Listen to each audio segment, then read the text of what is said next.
Hey everybody, I want to welcome you back to The Loop. This week we're going to continue to make our way through the Bible together.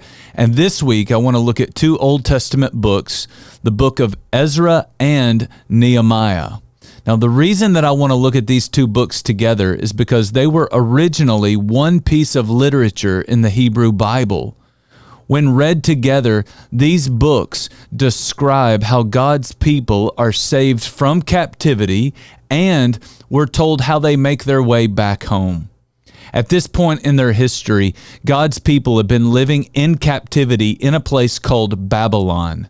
But war breaks out, not between Israel and Babylon, but between Persia and Babylon. The people of Israel, God's people, they don't really know what will happen to them if Persia wins the war.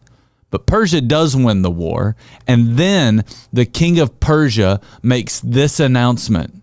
He said, "The Lord, the God of heaven, has given me all the kingdoms of the earth, and he has appointed me to build a temple for him at Jerusalem in Judah."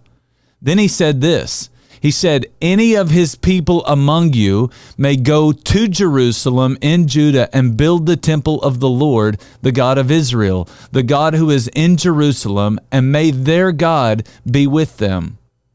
He then instructs his people to not only let the Israelites leave captivity, but he says, "I want you to give them gold and silver and goods and all kinds of livestock to help them in their journey." What started out as a really scary war ended up being the very thing that God would use to free his people from captivity. I don't know what's going on in your life, but I want to remind you, when you find yourself in a situation that is a little bit scary or maybe even uncertain, ask God to use it for your good. Here's why. The New Testament, Romans chapter 8, verse 28, says that God works all things together for the good to those who love him and who have been called according to his purposes. Don't miss that.